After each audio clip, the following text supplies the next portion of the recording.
So how does the island culture, the Caribbean culture, the Barbadian culture towards sport, how does that compare to that of in the USA? Is it similar? What are the similarities? What are the differences?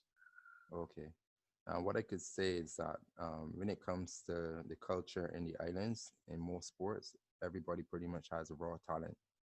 So as young as 5, 6 years old, you go outside with a ball and you just throw around the ball, um, playing cricket, the coordination. You don't have to have the actual cricket field. We could actually, make stuff in the road, on the grass. So when it comes to playing sports, we have a lot of raw talent in the islands. I find when you're in the US, it was always some structured, okay, if you need to hit the ball, you need to do it this particular way.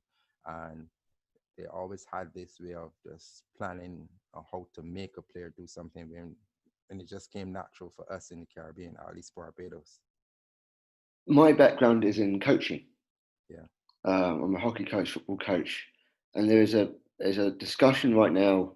It's been going on for about a couple of years or so now of structure versus unstructured learning.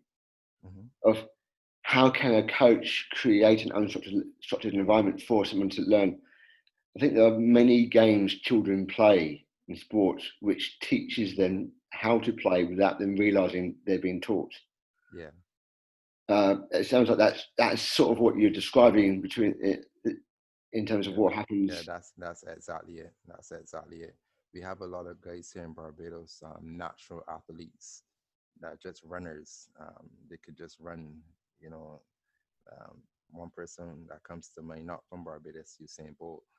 He was a good runner, and you find that people in Jamaica, they have a fantastic program whereby the coaches might go to games and just see these guys running, and they might have not been in a club and just pull them from there and just it's just a matter of tweaking and just making sure that they correct certain styles of running or what's not. Same thing in hockey, you might for me when I first started hockey, I used to play cricket and I had stopped playing cricket and my one of my friends came to me after school and said, "Hey Dre, you want to go and play hockey?" So I was like, "Well, I'm not doing anything right now, so I could as well go and see what hockey's about." They didn't have enough players, so I just went to make a number. And because I played cricket, I didn't have the skill to dribble, do the Indian dribbles or anything like that, but it was pretty fast. And one thing I could have done it was stop a ball and hit a ball. The same thing as in cricket, you actually need to watch the ball onto the bat. In hockey, you just needed to stop the ball and hit the ball. My first game for Commonwealth School, I scored a hat trick, and I had never been called up on the stage at school before.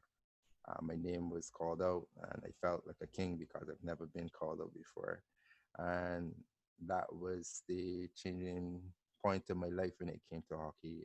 Every game after that, I was looking forward to going and score goals. After that, we had one game I will never forget. Our goalkeeper didn't show up, and the coach asked me to put on the pads, and I was like, I guess I'll try it because I had tried playing hockey as a striker and it worked out. So I just put on the pads and the rest is history. That game, I had shot after shot. My technique wasn't the best, but just because I knew cricket, watching the ball into the hand when you're catching the ball, um, I was like, I cannot miss a ball with this big pad on my hand.